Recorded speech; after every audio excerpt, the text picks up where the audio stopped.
Hi, CNT120. We're working on Chapter 4, and we're on the section on encryption protocols. They remind us that data exists basically in three states: rest, use, and in motion. And they remind us that rest, stored away in a locked room kind of thing is kind of the most secure it's going to be. In use, you're accessing it, it's a little more risk, and in motion is basically the highest risk. And that's where your encryption protocols come in to try to minimize that risk. Encryption last means the defense against data theft. If the data is encrypted, it may still be safe because, if it's all jumbled up and the receiver gets it, it might still remain jumbled. They may not be able to decrypt it, if you will. Encryption protocols use a mathematical code called a cipher to scramble the data in a certain format. That way, only running that process backwards, you can actually get the data out. And again, it's there to try to keep your data private. So only either you can read it or the intended recipient can decrypt and read. Encryption provides the following assurances: confidentiality, data can only be viewed by intended recipient or at the intended destination. Integrity, data was not modified after sending. So if you get it and you can't decrypt it, it's been modified. You've realized that, oh, hey, it's corrupt in some way. Availability, data is available and accessible to intended recipient when they need it. And they put the whole triad here. See, your triad here: confidentiality, integrity, and availability. So that brings us to key encryption. The key is just that. It's the part, the random string of characters that we use to scramble the actual data. It generates a unique block of data called ciphertext. The key is created using a specific set of rules or an algorithm to do that. Well, to kind of get your head wrapped around that, if we start with something simple, other algorithms, things down the road, at least we can apply that concept to. One of the simplest ones I can come up with is the rotate by 13 cipher. Some of you might have encountered this. Years ago, it was popular to use rotate by 13 cipher to keep spoilers from happening in a movie or a game. If you play a story-based game, people would post things out there about that, but they would use the rotate by 13 cipher. So when you looked at it, it didn't make any sense unless you purposely rotated everything by 13 positions to be able to read the message. So you weren't going to accidentally stumble into a spoiler for a game. So if I take something like this here, here's a rotate by 13 cipher. If I take this ciphered message and put it into a rotate by 13 tool, let me pull this guy open here. There we go. There we go. There's a rotate by 13 cipher. If I put the message here and use the rotate by 13, it moves everything 13 spots in the alphabet, if you will. And I see down here a nerdy quote from Lord of the Rings. Surprise! From Mr. Brown. But that way you would not accidentally stumble upon a spoiler for a game or a movie or whatever. Well, that is basically a cipher. In this case, I've moved it over 13 positions. It's not a very secure one at all, but that is the idea behind a cipher.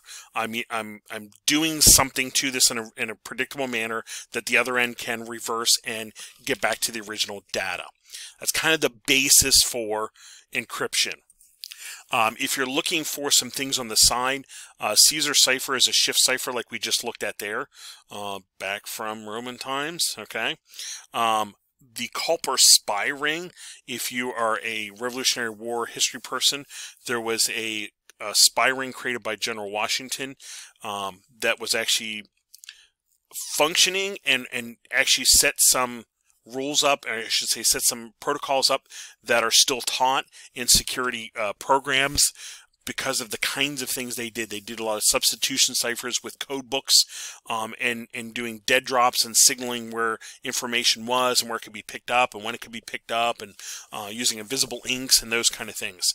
That was all part of the Culper spy ring that happened during the Revolutionary War that helped the colonists to protect their information and spy on other troops and troop movements and that sort of thing.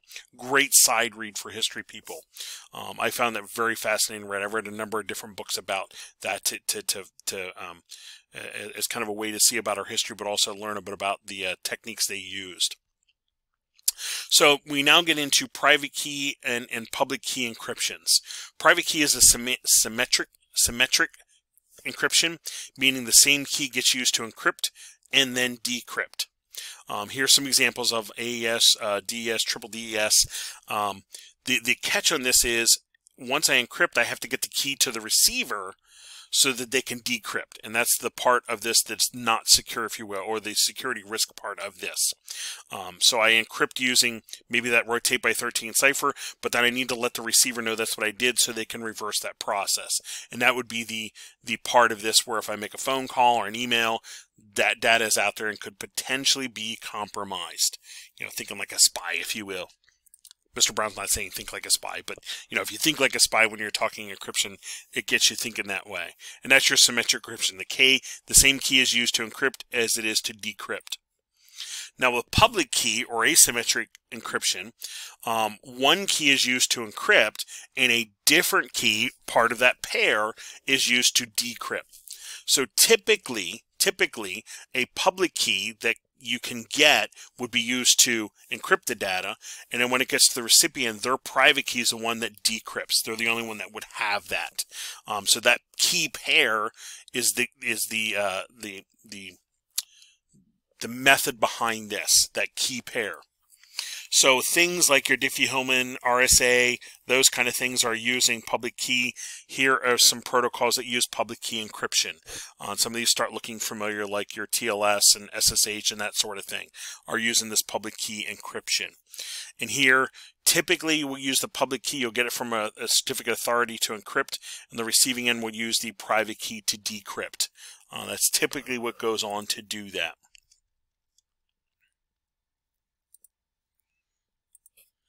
Now, your key encryption, you usually have a certificate authority that's going to hold this public key.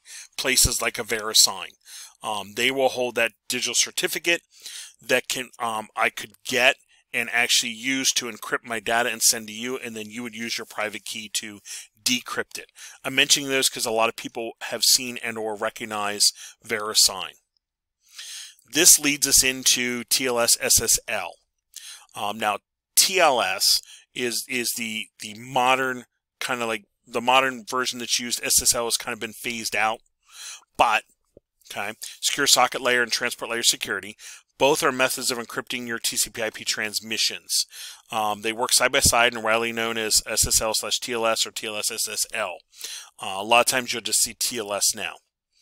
All your modern browsers have support this, and like I said, most of the time you're going to see the TLS, but SSL has been in many cases deprecated.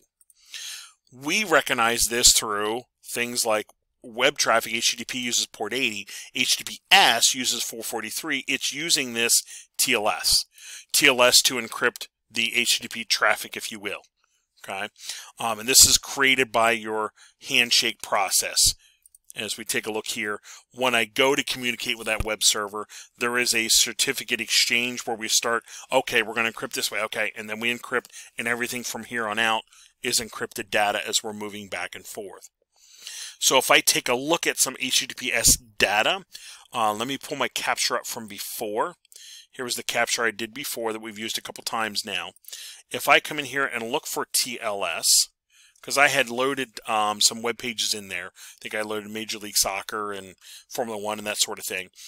So if I take a look here, right off the bat, I see, if I search for TLS, I see the server hello, cipher exchange, application data, and now we have application data that if I go to look at that down here, HTTP over TLS. This actually is your encrypted data. It even tells you it is encrypted data right there. And there's your transport layer security. There's your transport layer security. So HTTP over TLS. That's what I see when I start looking for that encrypted traffic of HTTP.